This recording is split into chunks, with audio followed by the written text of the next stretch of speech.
Fabius Foster, President of the Emanuel County Democratic Committee. Thank you and welcome to our event. The urgency of now. I'm only here to announce our MC, Miss Janet Jackson. Y'all give it up for her.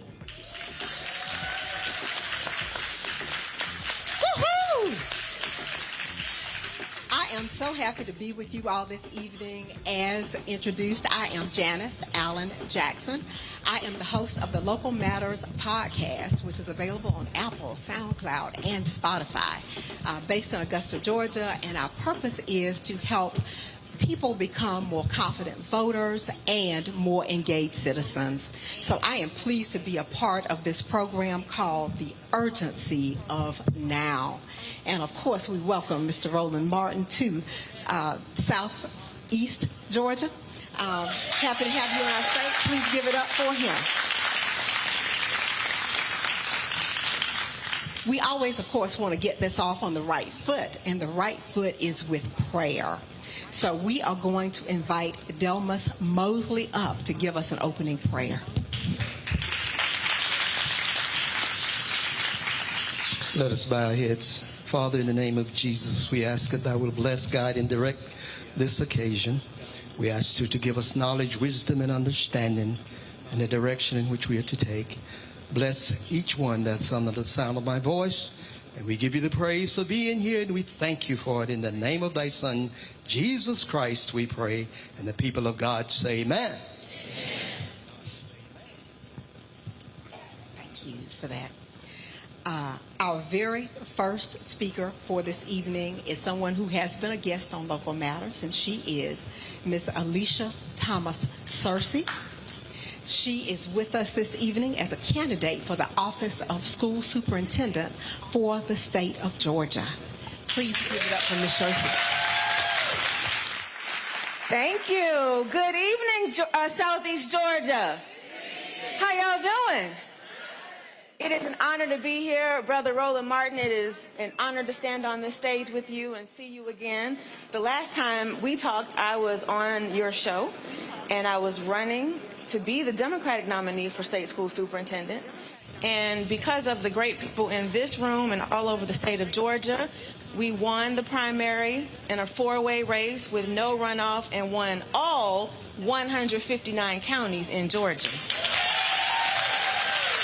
So thank y'all. And to this esteemed panel, and my new friends, Pastor, I will not be long, but I appreciate the opportunity to speak for just a few minutes. I appreciate the fact that I see so many young people here as well. A little bit about me. I am the first African American elected to the Georgia House of Representatives from Cobb County. Amen?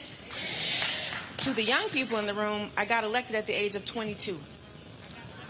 Yes, so I'm saying that because I need you to know that we need leadership of all ages, of all generations, and you deserve to have a seat at the table just like anybody else. I served 12 years. That was 6 terms. Spent all of that time working on trying to improve our public education system, and then left politics because I hate politics. Roland, people lie when you in politics. They make up stuff, they tell rumors, and all I want to do is help children.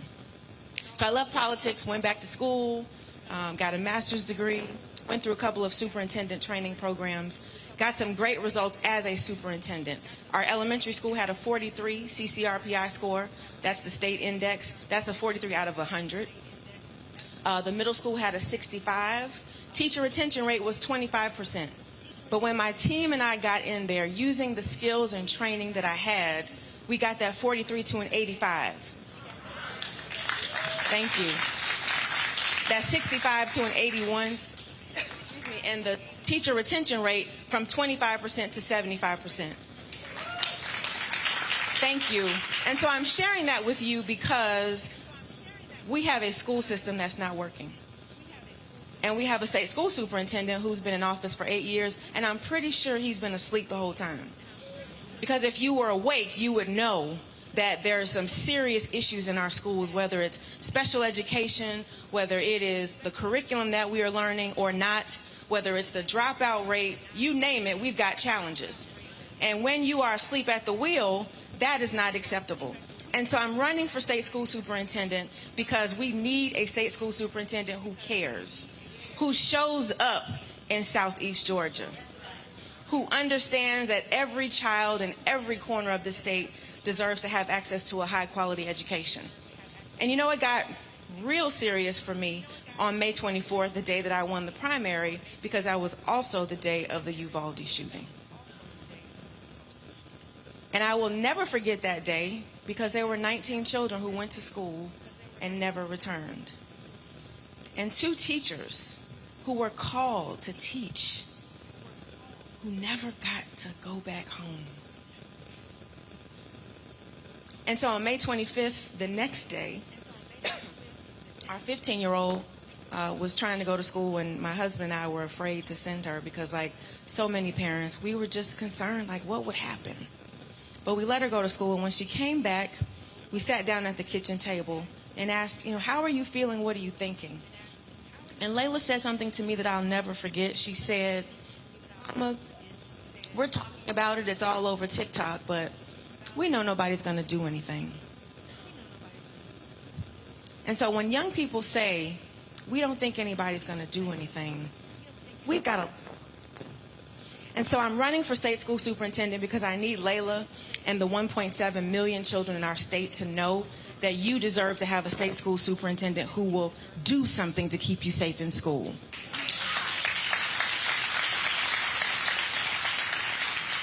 I need educators and teachers in particular to know that I see you. I understand the frustrations that you are having. I understand that you are overworked, overburdened, asked to take on every job except for being a teacher. And you deserve to have a state school superintendent who will do something about your burnout. And then finally, as I close, again, as I look at these young people, I think about the world that we live in and the world that it can be.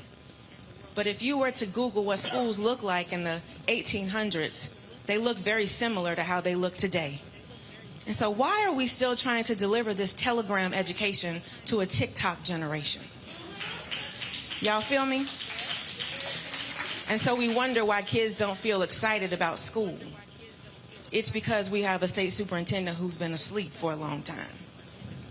And so voting starts on October 17th. And somebody told me that in Southeast Georgia, sometimes y'all don't go and vote. Is that true? Y'all gonna change that this election, though. I believe that, because when you look at the slate of candidates that we have, it's historic. We have the most qualified, the most exciting, the most talented candidates that we've seen in a very long time. And so it ought to fire you up about all the things that are happening in our communities and knowing that voting can change those things. And so join me, because it's now your turn to do something. And make sure you take 10, 15 people to the polls with you. Make sure you vote for my brother, Raphael Warnock. Let's send him back to the United States Senate. He makes me proud when I see him. Proud that he represents our state as the first black United States Senator in this state. Make me the first black state school superintendent in this state. And so I thank you for this opportunity. Thanks to all of the organizers, Brother Keith, Brother Al, thank you all for what you are doing. Thank you, Roland, for being here, for putting Swainsboro on the map.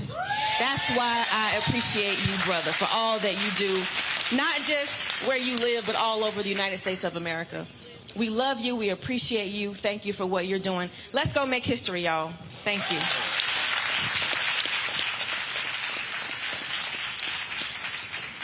Thank you so much for that.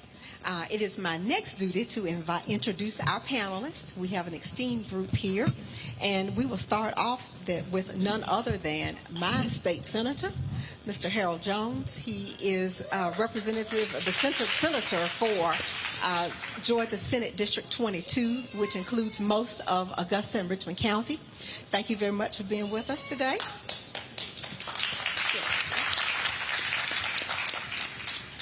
Our next panelist is Mr. Keith McCants. He is with the Rural Political Operative Advocate. Thank you so much for being here. Next, we have veteran legislator, State Senator David Lucas. Thank you for making your way to Southeast Georgia. And finally, we have from the NAACP, Emanuel County branch, Jonathan Hampton. Thank you very much. All right, let's get it. All right, so here's what we're going to do. First of all, we're not going to talk about why it's important to vote. We already know that, okay? People spend way too much time on that wastes time. I believe one of the fundamental problems when we talk about why people don't vote, we don't talk about issues. What is it that they care about? So when it comes to this community, what's the dominant issue? What should people in this community be focused on when it comes to the issues up and down the ballot, who they should be supporting for U.S. Senator, for governor? What's the dominant issue? Jonathan Hampton, first of all, I want to just say thank you all for coming to Swainsboro-Emanuel County, and thank you for being here and your interest in rural Georgia. In our communities, because of where we are, there are a lot of grandmothers and a lot of grandfathers, aunts and uncles that are raising our children.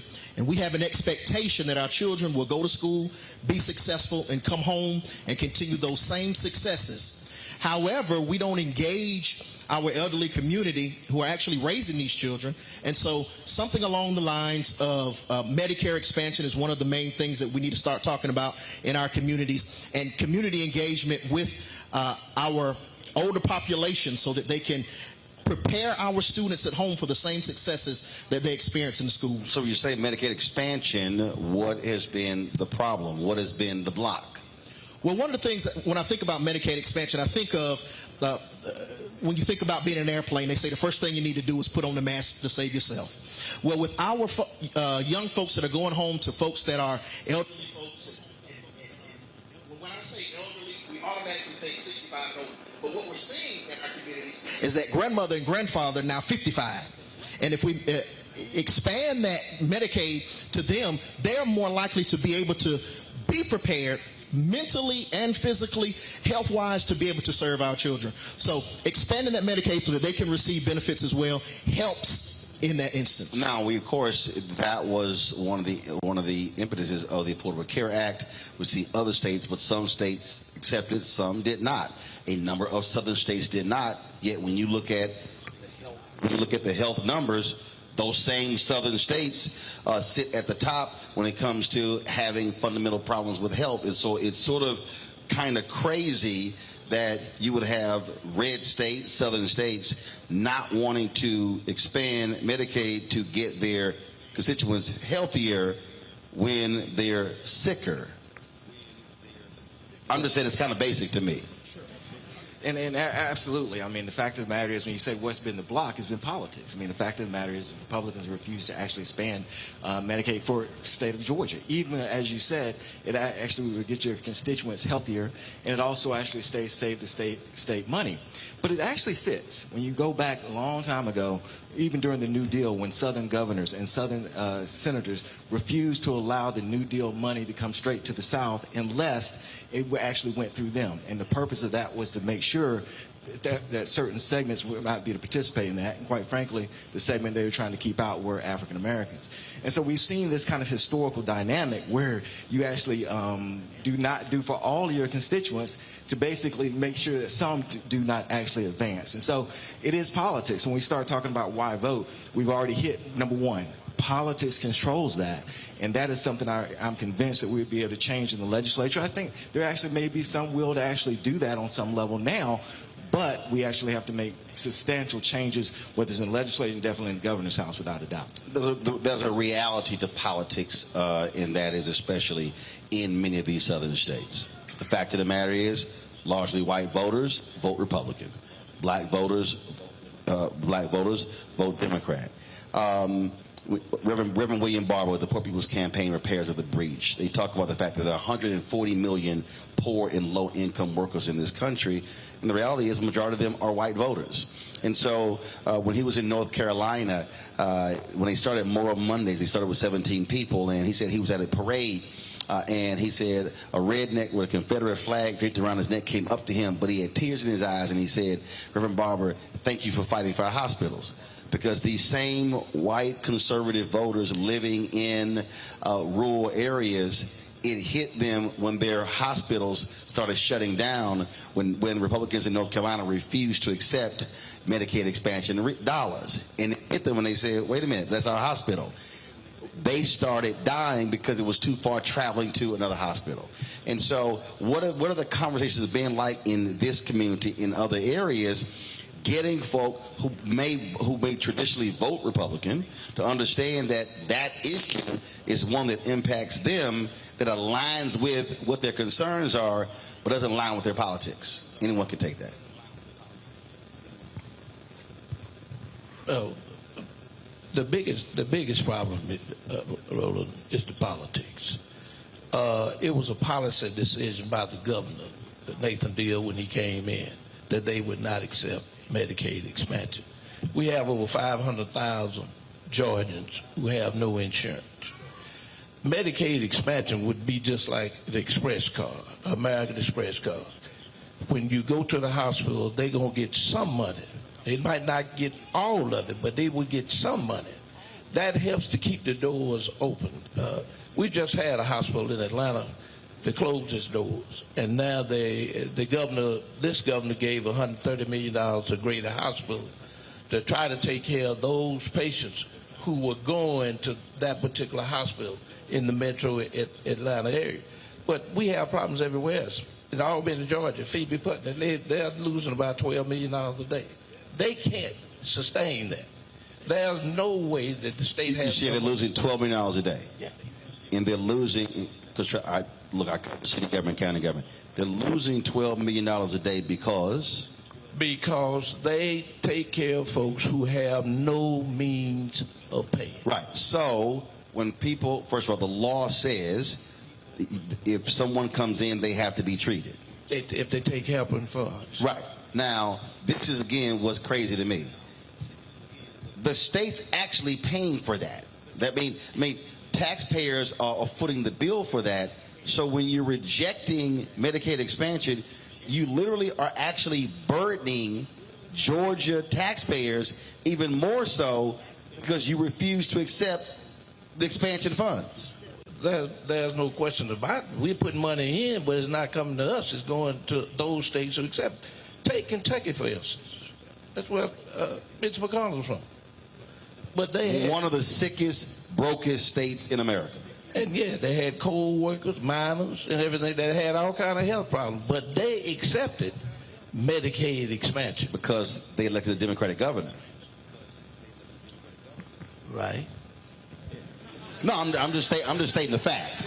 I'm just stating the fact. Go ahead. And I think one of the things when you asked about how that dialogue is taking place, I think when you see Stacey Abrams and also Senator Warnock, they both have been very open as far as trying to take that dialogue beyond the African American community to all communities who are affected by it. And I think especially Stacey Abrams has been very effective at doing that. They both have, but that has really been a mission that she's been on.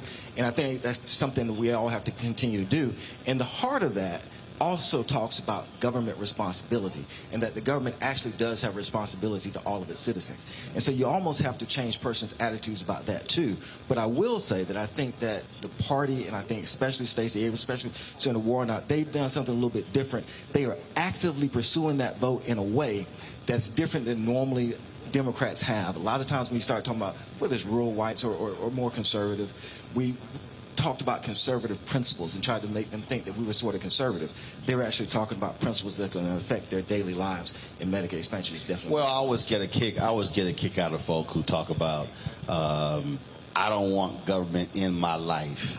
It's a whole bunch of folk in Florida who were saying that until Hurricane Ian came in and destroyed, and now they mad saying the federal government moving too slow. Now hold on, the last week you didn't want to talk to them, but now moving too slow, and that really is part of the problem. The psych, just how nuts I think a lot of people are when they say I don't want government in my life until I desperately need government in my life. And when I keep trying to explain to people, there is no aspect of anybody's life right now that government does not have a role in it. The day you born, the birth certificate is a government document.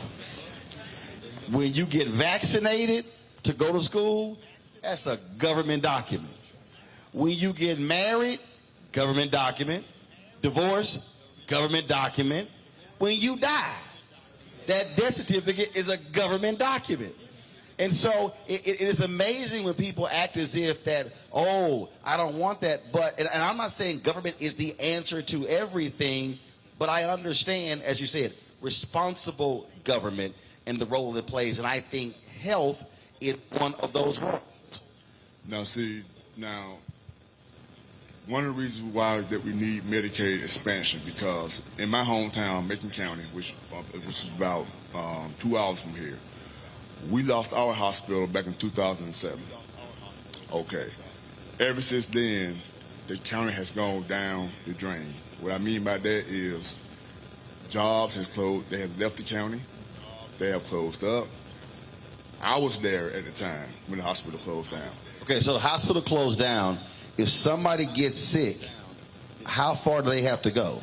You have to go to Americas, which is about, the hospital down in Americas is built pretty much outside of the city towards Lee County, Leesburg.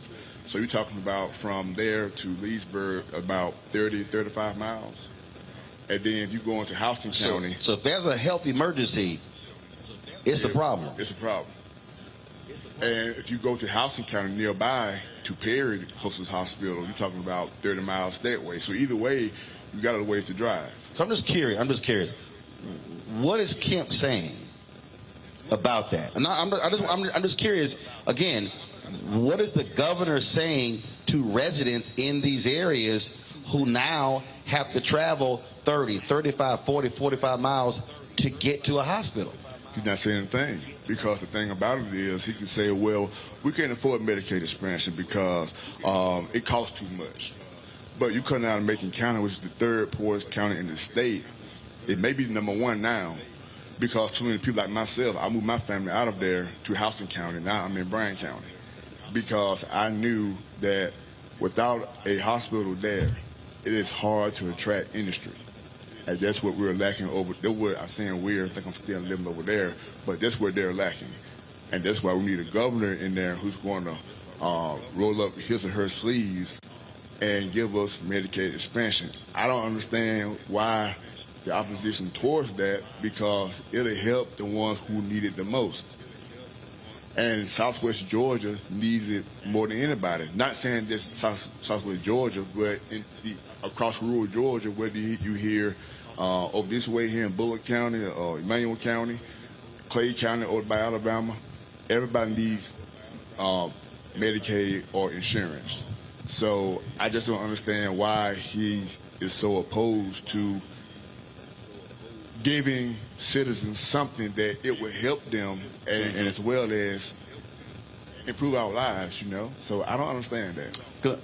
You want to make a point there? I'm going to make a point before I go to a break. Then we're going to introduce another candidate. Go ahead. One of the problems, though, the federal money, Medicaid and Medicare, CMS has a 35-mile rule. It has a 35-mile rule, which means First of all, for the folk who don't know, what's CMS?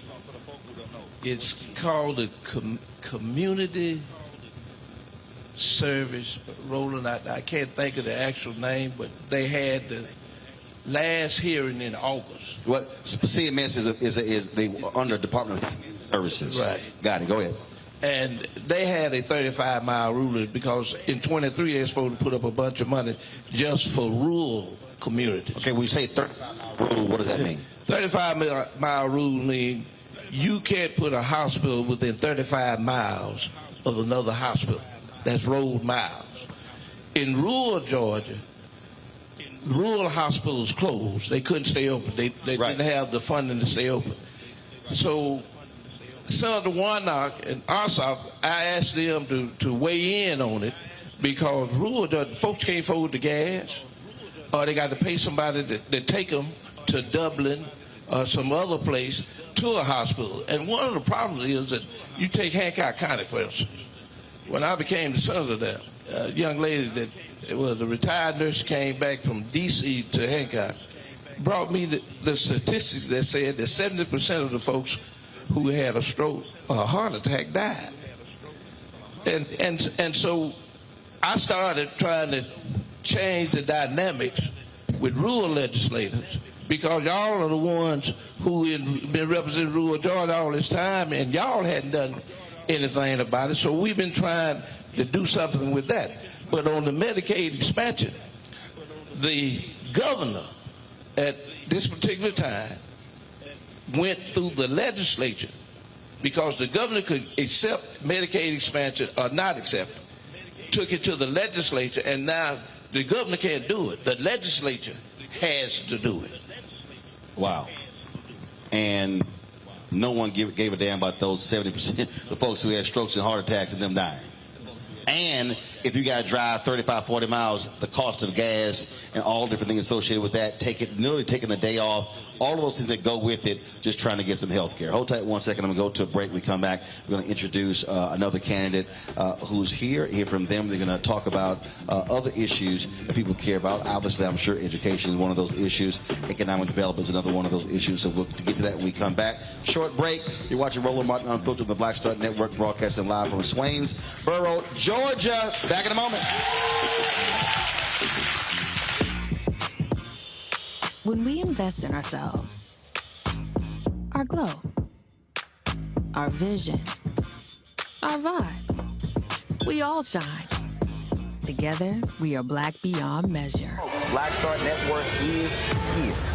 Oh, no punches! I'm real revolutionary right now. Support this man, Black Media. He makes sure that our stories are told. Thank you for being the voice of Black America, Roland. Stay black. I love y'all. All momentum we have now, we have to keep this going. The video looks phenomenal. See, there's a difference between Black Star Network and black-owned media and something like CNN. You can't be black-owned media and be scared. It's time to be smart. Bring your eyeballs home. You dig?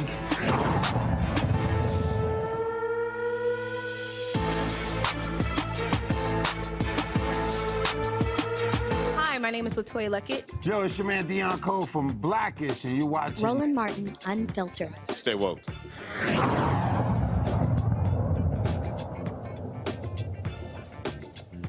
5, 4.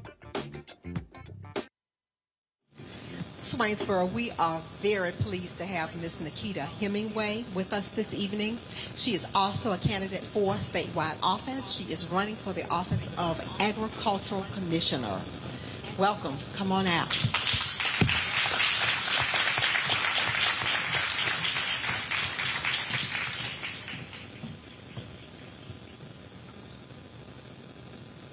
Good evening. It is a pleasure to be here with each and every one of you today. It has been a very long journey, but the most important thing is I knew that my evening had to end here with you. My name is Nikita Hemingway. I am a fifth-generation farmer, an entrepreneur, licensed realtor, former corporate executive, wife, mother, and the Democratic nominee for Commissioner of Agriculture. And when I win my race,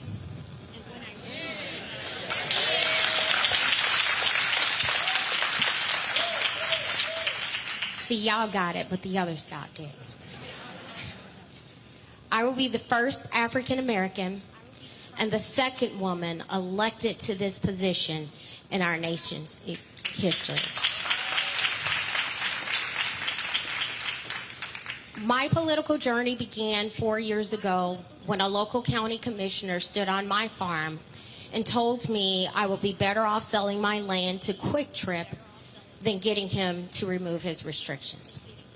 So when I made the decision to run for public office, it wasn't because I wanted to be a politician.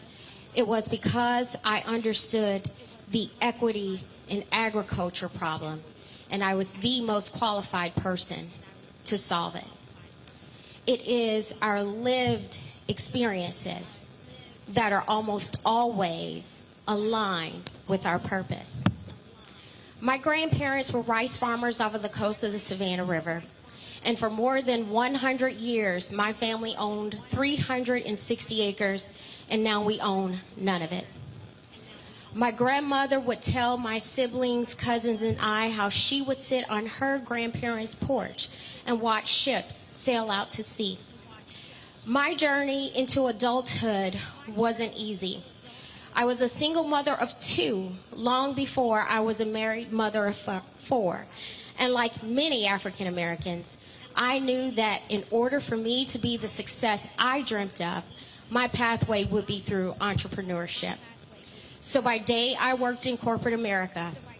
By night, I built my businesses. And I am happy to report that I achieved everything I set out to do as Nikita Tyson long before I became Nikita Hemingway. Before we are able to shatter glass ceilings, we must first shatter perceptions about who is qualified and who isn't.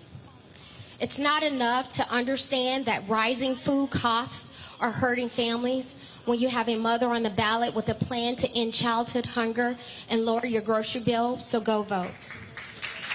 It's not enough to understand that there is no equity in agriculture for small family farms, women, and minorities when you have a black female farmer on the ballot, so go vote.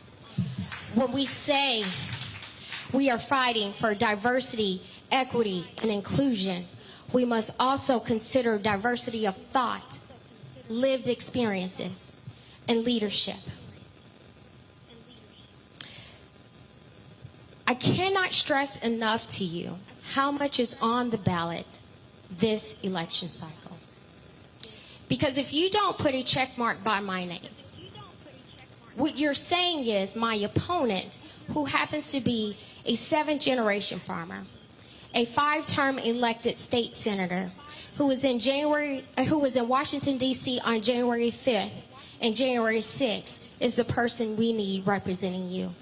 What you're also saying is that this senator who supported Texas' lawsuit against our election results, you're saying that you're okay with them taking away your voting power.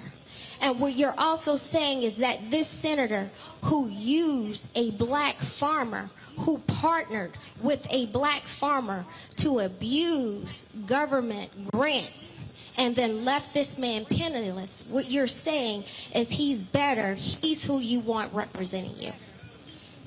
So it's more than about showing up to vote. It is about the next 4 years, the generation after you, the generation after them. So make a plan to vote. Please vote early. Election day starts, in my opinion, October 17th. And if you have trouble getting there, then make sure that November 8th is the absolute day that you get in line. Thank you. Thanks a bunch. All right, folks. Let's now talk about. I want to go to an issue. It's been talked about in the state, around the country. I got 4 brothers sitting up here, so let's go right to it. This idea that black men are afraid to support Stacey Abrams, that black men are disenchanted, they don't like what Democrats are doing. What are you hearing? Conversations that you're having, what are you hearing specifically from black men in Georgia during this election cycle? I'm surprised actually to hear you say that, particularly in our areas, we're having the opposite conversation.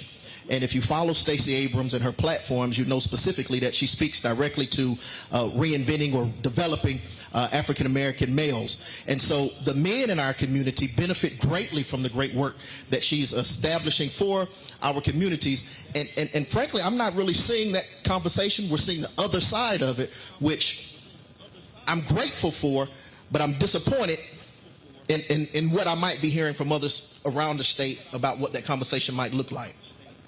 Well, I can tell you, it's a jealousy thing. It's a jealousy thing that those who have been out and worked in the community and have been successful are basically saying, well, you need to come to see us before you get our support. I have a problem with it. I served with Stacey. I thought she was smart, intelligent, and she could handle herself on the Georgia House of Representatives floor. And that's dealing with the speaker or anybody else who might oppose her when she was discussing a bill. But not only did she get out the legislature, what we found and what we saw is that she turned folks out. She went and fought the governor and the state of Georgia in court about the expulsion of black voters. Exact idea is what they call it. In other words, that your signature don't look like it looked 20 years ago. Or your name might be David Lucas, and they had David E. And when they sent it back to you, they never would tell you what the problem was. All you had to do, if they told you what the problem was, all you had to do was say your name was David Lucas and not David E. Lucas. And so those kind of things happen to us. And then, of course, I've had some conversations with some men who talk about the Bible and talk about the man is the head of the household. And I can't let no woman be head of me. I say, well, you say you got a wife. When things happen, who got your back? When you go to work and the kids are sick, who see about the kid? And then of course, and they might have a woman who's a boss at work. They ain't gonna quit their job. No. And so I say I call it Negroid jealousology is what I call it. And that's a new word, but it's jealousy. Black women have been the backbone of this country. They would fight when their husband couldn't fight. And they worked in all our campaigns. They put the schedules together. They do the phone banking. They make sure the robocall, you get the robocall done, and then they turn around and take the checkbook and pay for it. Make sure the bill is paid. You know, because one thing about these companies, if you can't pay for it, they're not going to do it on credit. And so she has exemplified a person who cares about a community. And she's talked about health care, and she's taken the conversation to another level, because now we just had a hospital in Atlanta closed, Wellstock. And this governor decided that he would put $130 million to see about the beds going over to Grady. Well, rural Georgia is altogether different. They don't have big corporations that can help fund these hospitals. So what they need are clinics that are equipped and have doctors. And what we find out, Roland, is a doctor in a community is worth $1 million of economics. And when you start talking about bringing folks to a community about jobs and everything, the first thing, the guy who's head of that corporation, well, he's going to look at what kind of health care I got for the folks who are going to be working for me, because he's got to pay that insurance cost. And if you don't have medical help within that community, his cost is going to be higher. So economics is a very good part of that. And you know, one of the things Senator Warnock did, I'm a diabetic. I take insulin. But I have Medicare A. I don't have the rest of it because I pay for insurance with the state. But by capping that cost, no more than $35. And then, of course, he was involved with trying to cap the cost of out-of-pocket, what you pay when you go to the hospital or get sick. Out-of-pocket, try to cap it at $2,000. That helps a whole lot of folks. And guess what? They don't look like me either. Mm-hmm. It's not a conversation that I've actually had. I mean, I know the conversation, but what I'm saying is I haven't not had conversation with men saying they weren't going to support. Let me set it up this way, because this has actually been an issue for the last decade. A lot of people kept saying that, these men didn't want to vote for Hillary against Donald Trump. I said, first of all, if you go back to 2012, there was a 9-point gap between black men and black women nationally who voted Obama-Romney. And then it went up to 13 points in 2016. It went up again in 2020. One black pollster said that the effect of a bump in black males voting for Trump actually helped Republican candidates down the ballot. Case Tom Tillis in North Carolina. And so I've heard the dissatisfaction. I've heard brothers say that they don't believe that they are getting a return on their investment. And there were brothers who were not happy with Obama, who felt that he did not do enough, which is why you had that gap. But the reality still is black men are the second largest voting bloc for the entire Democratic Party.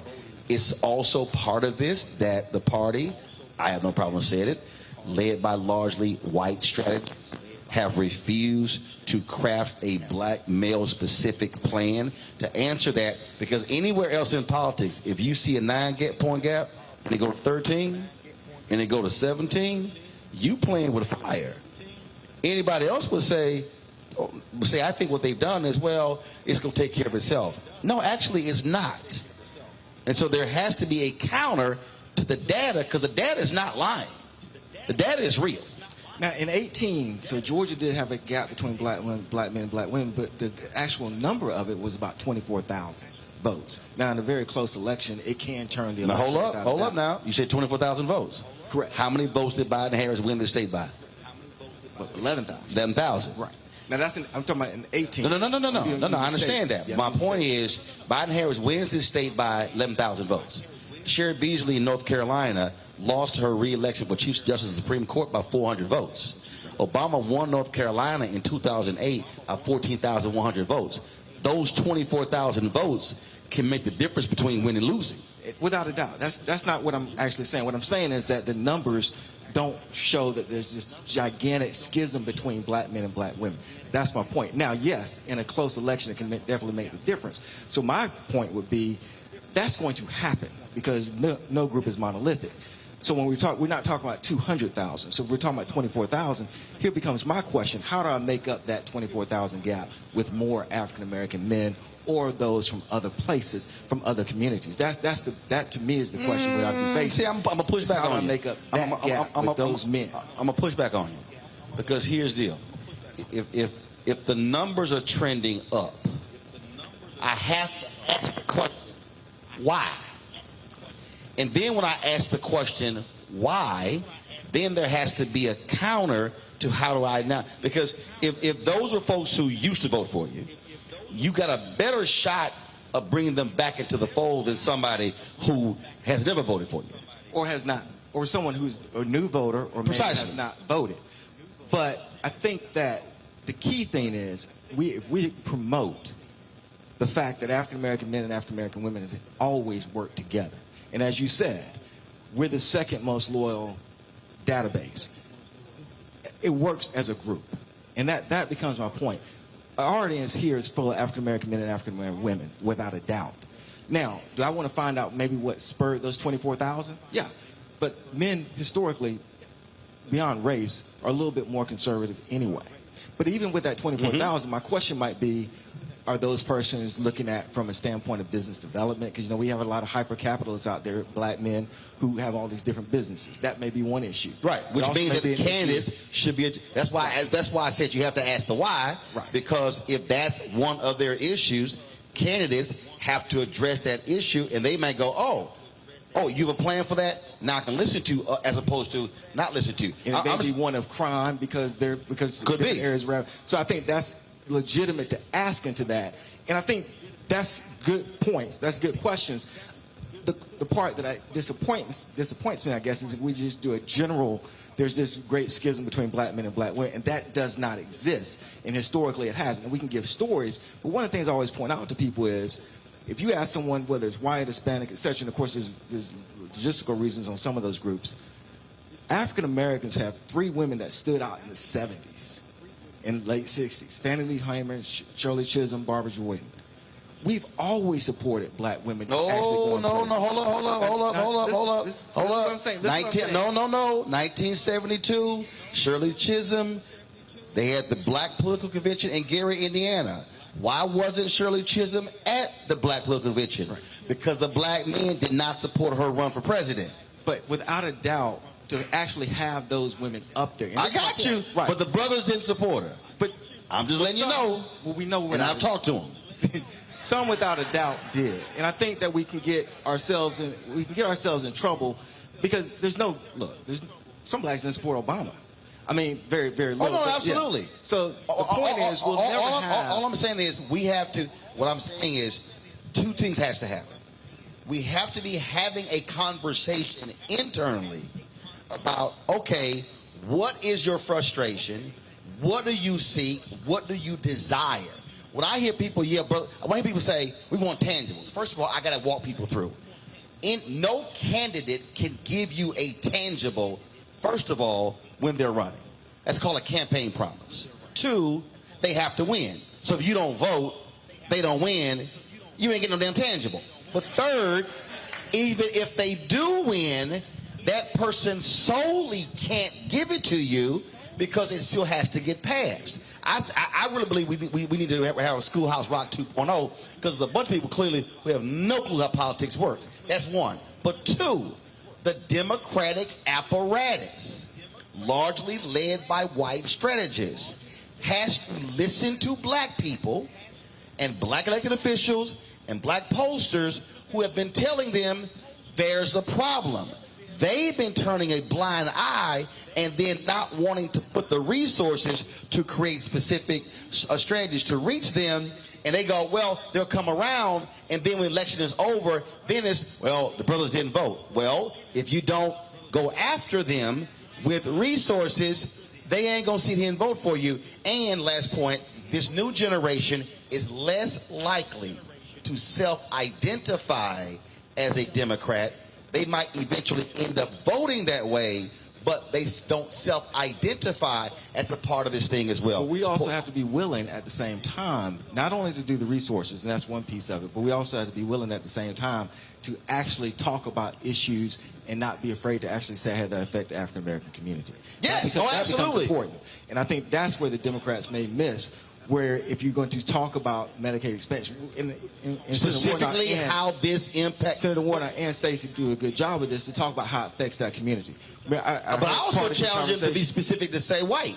Right. Like literally go to white voters and say, hey, you white, this impacts you, because what often happens is people have messaging that target us, target Latinos, target Asians, but won't actually have a white message. Guess what? You got to be real with white folks too. And I think we have to have that message to talk about when we economic development. If we're in rural Georgia, economic development, of course, is going to affect all. But certainly, are there any potential proposals or plans that we can specifically target towards African Americans and not be afraid to actually say that? That, I think, is also going to reach a lot of persons, too. And that's one of the key things that we're usually afraid of doing is we say, well, we can't do that openly because then we won't get elected. And that's not necessarily been my experience. I've been elected to office twice now, senator and also as a solicitor. A solicitor is a prosecutor. And as a prosecutor, I talked about progressive prosecution. And now you see more people doing that. Yep. My experience really has been that if you're open and honest and say what you're going to do to really try to help folks, they are going to go to the polls to actually put you in. We allow our politicians many times off the hook when they say, well, I can't really get into how it will affect the African-American community, but once I get in there, I can do this. It doesn't work that way. If they're not doing the promise now, they won't do it later. And even though when you look at the actual data, again, we break our health data down by race. We break our economic down by race. I mean, it's just stop trying to run from it. You know, it is what it is. And to which is the focus, of my book. Look, by 2043, this nation is going to be a nation majority people of color. Look, the average white annual death rate in about 12 states is higher than the annual white birth rate. It's called data. You're not going backwards. You can yell, "Make America Great Again" all day if you want to. You can wear red hat, blue hat, yellow hat. We ain't going back to the 1950s. It's just simply not happening. But I do want to shift this because I do want to get waiting on us here. I do want to know, how is the immigration debate playing out in conversations you're hearing with people? Because that's also one where Republicans are making inroads, because you do have, even though 10% of the black population in the United States are black immigrants, that is a potent issue because you have a lot of African Americans, especially brothers, who say, man, they are taking our jobs. They are, in many ways, they're sounding like white men. But again, when people even say that, they're taking our jobs, I'm sitting there going, yeah, but do you want to do a lot of those jobs? It's a whole different separate conversation. But the issue of immigration is a potent issue that works with a certain segment of our community, black men and black women. What are you hearing? How's the conversation going? How's that playing out here? Go ahead. Well, I haven't heard that much about immigration amongst people that I talk to, but you're right about that, because some of the men, white and black, especially at my job, and I work at over in Savannah at International Paper, and they tell me, they say, well, man, you know, we are watching news out there on our break and things like that, and I had one black guy tell me, he was like, man, if Biden don't do something about that border, I'm not going to have no job too long. And I said, what you mean by that, man? I said, you got a job now? I said, no, man, because they're cheap. You don't got to pay them anything. They're cheap labor. And he like, yeah, but you don't have to need to cut me off. He said, man, Biden needs to build a wall. He needs to do something. He needs to do something about these people coming in. And see, me, I told him, I said, look, I hear what you're saying. And in my opinion, a wall's not going to solve the problem, because they're going to find a way to get in, whether through a tunnel underground or smuggle through an 18-wheeler. So what he didn't do, what he didn't say, how elected officials holding companies accountable. See, that is the real thing about this immigration debate that nobody wants to talk about, and the Chamber of Commerce don't want to talk about it. They don't, because the reality is, when you talk about this notion of cheap labor, who hires cheap labor? And if we really want to be honest, with ourselves, how many people who have been looking for somebody to either cut their grass or fix their roof were like, let me go look for cheap labor? See, and so it's the folk who are hiring individuals. See, I love it in this country where we talk about, hey, man, we want high-paying jobs, but then we also want cheap pair of jeans. See, and so I think that's an issue we have to confront. But this is a potent issue because it is an economic one, and a person is saying, that guy is saying, I fear I'm losing my job, and that's a real thing. Go ahead. You know, the problem about immigration is this: we don't do what we used to do. We don't pick peaches, cotton, and the vegetables that come out the fields. Those folks come in. The reason I talk about it, for 10 years I was in the bus business. I had a contract with the North Carolina Farmers Association. I used to go to Laredo, Texas. They have an agent down there. They got the green card and everything, and I used to bring them back to the United States. And all the out the coast, Virginia, North Carolina, and they worked. If they didn't have them, they couldn't get the crop out the field. You know, but the other thing, Roland, that has hurt us, and I see it all the time with our young folks, it's about education. I've always talked about education and the ballot. Because if you can't read, how you know what you vote on unless somebody else told you how to vote? And part of our problem is, it's just like you got a car, and it's got a rearview mirror in it. If you don't know where you come from, how you gonna know where you got to go? And so we've got to teach our young folks that we've got a history. Some of it's bad, and some of it's good, because a whole lot of us made something out of it and have gone on to better rewards. Mm-hmm. But we've got to instill in our young folks, look, it's about the book and the ballot. You don't have to go to college. You can go to technical school aircraft mechanic, and go out on the base. Right, and I'm glad because I want to let you segue right into that, because having that education conversation, what has happened in the last 30 years, really 40 years, we shifted into this whole deal of got to go to a 4-year school, got to get that degree. The problem now is states no longer fund colleges at that level, so now the burden is shifting to the individual and the parent, and so now you got folks who literally are walking around with $120,000, $130,000, $150,000 worth of debt, and the jobs that they're getting, there's no way they can actually pay that back. I also think that from the education side, and I know why it shifted, because in the early 70s, they were pushing black kids and Latino kids into trades in a technical school and away from 4-year schools, and black parents were like, no, we want our kids to be doctors and lawyers. If you read James D. Anderson's book, The Education of Blacks in the South, 1860 to 1935, the same thing happened when Hampton started. They wanted them to keep farming. The parents said, no, we don't want our kids to be farmers. But what's happening now is we now have a job shortage of skill set. That's one. And we push folk, and because we no longer make a lot of stuff, our economy has totally changed. Technology has totally changed it. And so it used to be you could actually work at a grocery store. You could actually work at a bank. You could be a teller. You could have a middle-class job, buy cars, send your kids to school. When the last time you've been to a bank? Don't have that many of that. No, but the point is, technology is changing. I can take a picture of the check, click OK. Right. I don't even. Somebody told me I had to write a check. I was like, where the hell is a check? I couldn't figure out what the check was. So so I think what has to happen, which is why I'm glad you're talking about education. I think politically we got to be pushing our political leaders to also redefine how we look at education, because we know we have a skill set deficit today. Master plumbers, and I know, folk, there's some parent out here. You ain't gonna tell your friends my son's a plumber. You would rather say my son's a lawyer.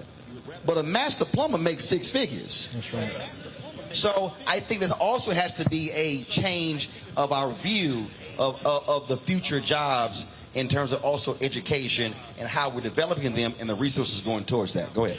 Mr. Martin, one of the things... Mr. Martin, my daddy, I'm Roland. Roland, one of the things I ran for Board of Education here locally in Emanuel County, and part of my platform was to make sure that our students were workforce ready. We've got so many students that are graduating from high school. They're not going to the military. They're not going to college. But where are they going? Well, we've got a growing gang population in our city, in our county. And because we're not preparing these kids for a workforce so that they're prepared, when they graduate, okay, I'm not going anywhere, but I can get this job here making $30, $40 an hour, but we're not preparing them for it. Here's the second part to that, though. They responded to me, many folks, and said, well, we do have a program in the county where folks can go and learn about different trades and have opportunities. Well, we have the information, but we don't have the access. So the issue is, while we may know that it's available, right, it's not readily accessible to the children that look like myself and you. So what we have to do then is to, as we work on our workforce readiness platform, hey, we're getting all these kids ready, we're getting them ready for what they're going to see. We have to also give them access to the same opportunities that others are afforded. Are the candidates, though, are you hearing them talk about that? Are you hearing it? I haven't heard anything from anyone. Now. It's on. Yeah. Just talk right into it. Talk into it. Now, Charlie Bailey, running for lieutenant governor. I talked with him last week, and he brought that up about trades, about pushing more of our young people into the trade field.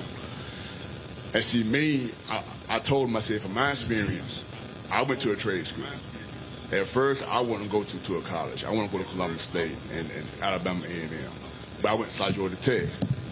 I majored in welding, technology. I also took on aircraft structural technology. I got 2 degrees from there. blueprint reading. I got a degree in that as well. I mean, a diploma in that as well.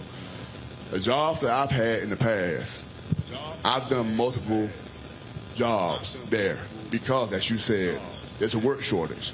They said, Keith, you got the forklift? Yeah, okay. Although I'm a welder, I was a certified welder at the time. I could weld, but I had to do other things because we could not attract people to come in and go to work. And then when we did have people come in and go to work, they would lose their jobs because if they have an accident on the job, take a drug test, you're out the door. And to me, I hate to change the subject. I think now's the time for Georgia to legalize marijuana because there's a lot of guys, when you say about black men, young black men, the majority of them that I know, that I've talked with, when I bring that up, oh yeah, you do that, I'll go vote tomorrow. That's what they say. That's what they say. And I like, what about jobs or tax? No. You legalize marijuana, I'll vote tomorrow. That's what they say. And they for real. So I'm like, okay, then that's an issue, but no one so far, I've not heard anyone on the trail mention that about legalization of marijuana. If Stacey was to come out tomorrow and say that, she probably get 52-53% of the vote. That's what I'm saying.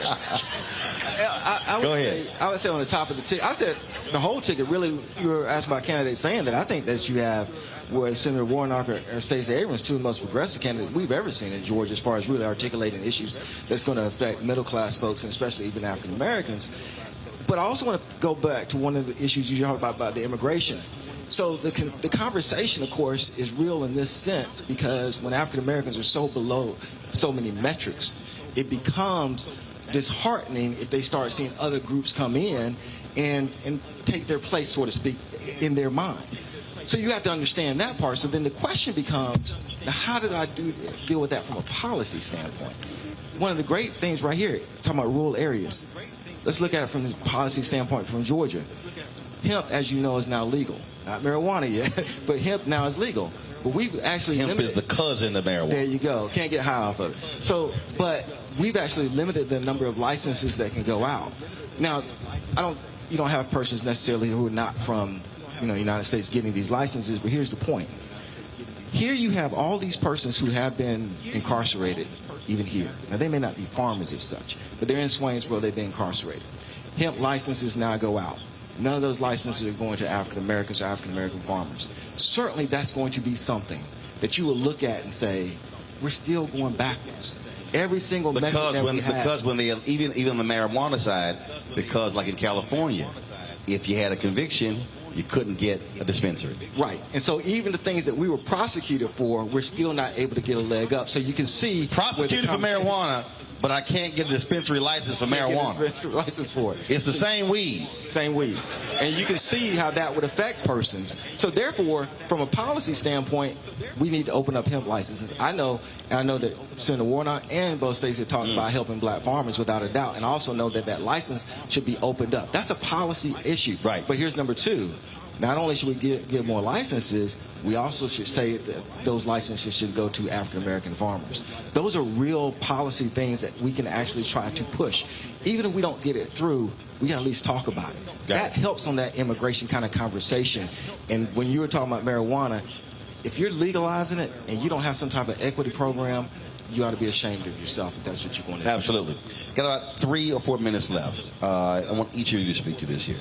There's somebody, maybe sitting in this audience, and maybe somebody who's watching, there's somebody who's in this community, and they're like, okay, this is all great and wonderful. That all sounds nice. That's cute. But I just simply do not believe that my vote matters. Going down the line, what would you say to that person if you had 30 seconds to look them in the eye? What would you say to them as to why they should vote early, beginning October 17th, or they should go to those polls on Election Day in the first Tuesday in November? What would you tell that person? The history of our country is no secret. And if you do not seize the opportunity to vote today, you are most certain to relive the world that we knew yesterday. Okay.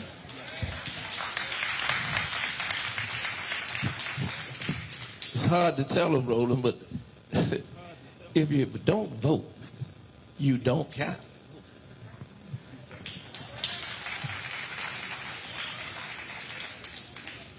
Well, what I'll say is think about your future or your child's future.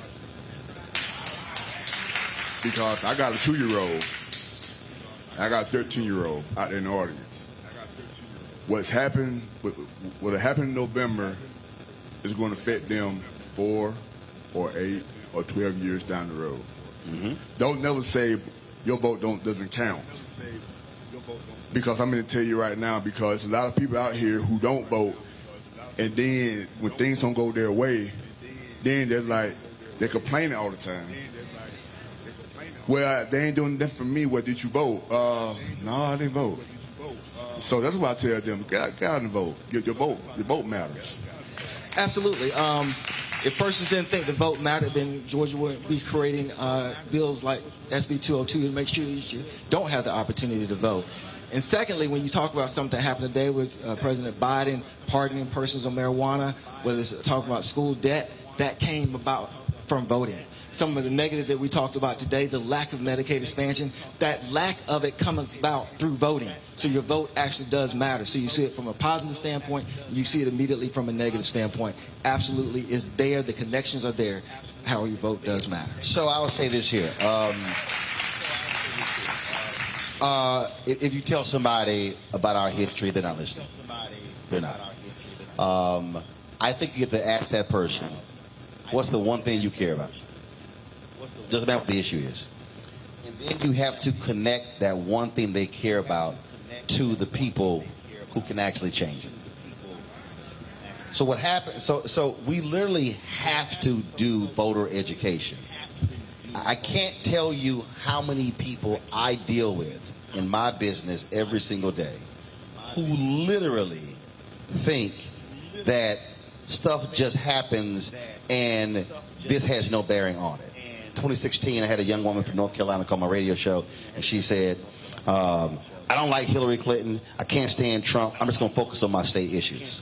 She's an activist. I then asked her, all right, what are the 3 things you're working on? She told me. All 3 things she said also were connected to who was president, and then who was the U.S. Senator, and then who was member. So she thought that these were just isolated state issues, not realizing that was a direct bearing on who's in the White House, who's in Congress. And so we actually have to do that. We actually have to take the time to walk folk through. And then after we do that, we also have to then ensure that if they do register, how do they get to the polls? And so a lot of times we expend so much energy on talking to people about voting, but then we're not making sure they're registered. Then after they're registered, then making sure they actually vote. Last point I'll make is this here. Your mission should be, however your vote works here, whatever your precinct is, those are public numbers. You could go look up how many people voted in this precinct, how many people voted in this location in the last election. It'll show you how many people in the area are registered. So if you see that 122 people voted and 1,100 are registered, that's 1,000 people you should be trying to touch, because literally your sole area can change the election. I told you Sherry Beasley, yes, she's running for the United States Senator right now, but she lost by 400 votes. 2020, the Virginia legislature was decided by a coin flip because the candidates tied in the vote. And when they flipped the coin, that's to determine whether Democrats control the legislature or Republicans control the legislature. A coin flip. So imagine the people who never voted. And so we must take that time. That's why on my show, we try to teach as much as we can, walking people through what public policy is, how it's being impacted. And so take the time. Don't get frustrated with somebody, because the reality is not everybody lives and breathes this stuff, but you got to connect what they care about with the folk who are in office. You got to show them how, if the people who are in office aren't doing it, you got to take them out and put folks in who can do it.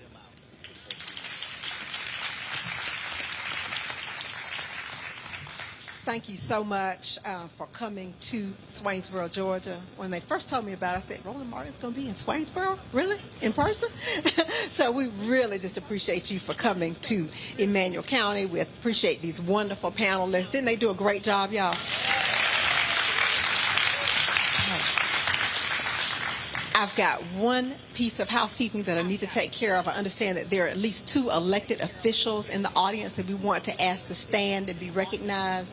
I believe they are Mr. John Parker, who is on the Swainsboro City Council, and we have Mayor Pro Tem Bobby Collins, who is also with Swainsboro City Council. Thank you all. Thank you all for your role in making Swainsboro what it is and what you hope it to be in the future.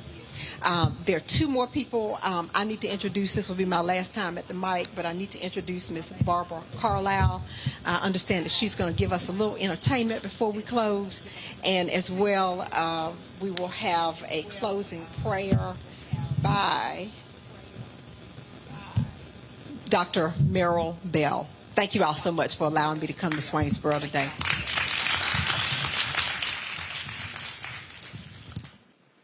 Good evening. No, that's not everybody. Good evening. Good evening. I thought some more people will be here, but it's like we're having a Halloween party. People came dressed as chairs. What y'all needed to do was to get on y'all phones, go to Facebook, go to TikTok, go to wherever you had to go and tell people that right now in Swainsboro, Georgia, they're giving out the PPP loan.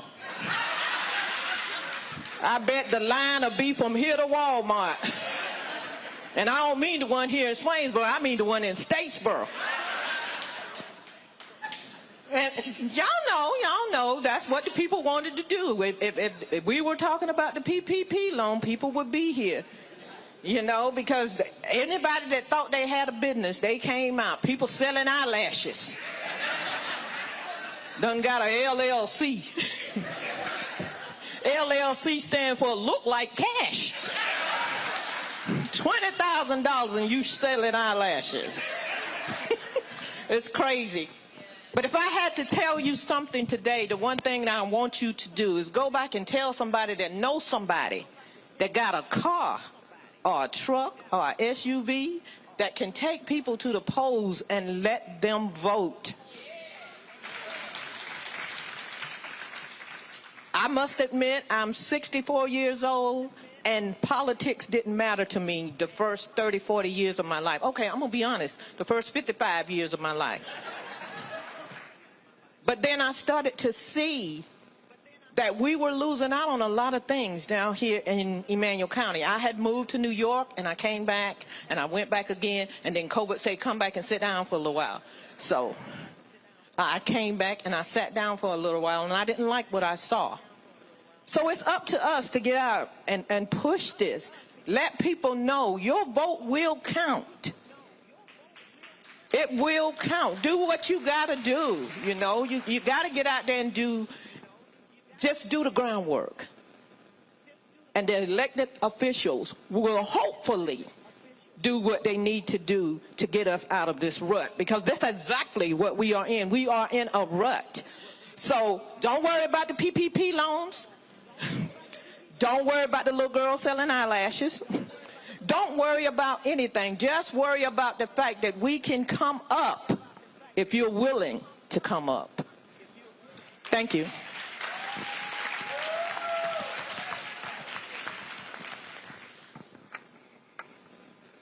Thank you. Thank you, Roland Martin, teaching us and talking to us on this wonderful night, talking to us to a language not that we know, but a language that we understand to help redirect our mindset. Thank you. Give him a hand clap, y'all.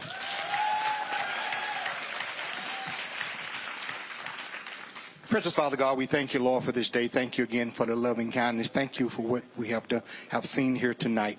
We ask you to continue to bless this man as he go forth, telling us and teaching us about the way we need and learn how to do things. Lord, we ask you to cover him as he go. guide him and be a lamp unto his feet. But most of all, bless everyone that's under the sound of my voice. We thank you in advance of what you was about to do, and we claim victory in Jesus' name. Amen, amen, and amen. All right, to all the folks who are watching, thanks a bunch. We'll see y'all tomorrow from Houston, Texas, where we'll be with Black Voters Matter from the campus of Texas Southern University. So H-Town, y'all show up and show out, and I'll be happy to be going back to 3rd Ward because you know my high school, Jack Yates, is right across the street. Don't forget, download the Black Star Network app, Apple phone, Android phone, Apple TV, Android TV, Roku, Amazon Fire TV, Xbox One, Samsung Smart TV. Support us in what we do by joining our Bring the Funk fan club. Checking money orders to P.O. Box 57196, Washington, D.C. 20037-0196. Of course, Cash App is $RM Unfiltered. PayPal R Martin Unfiltered. Venmo is RM Unfiltered. Zelle is Roland at RolandSMartin.com. Roland at RolandMartinUnfiltered.com. Thanks to the folks here in Swainsboro. Thank you so very much. Thank you to the War Night campaign. And y'all know how we always end the show. I'll see y'all tomorrow. Holla!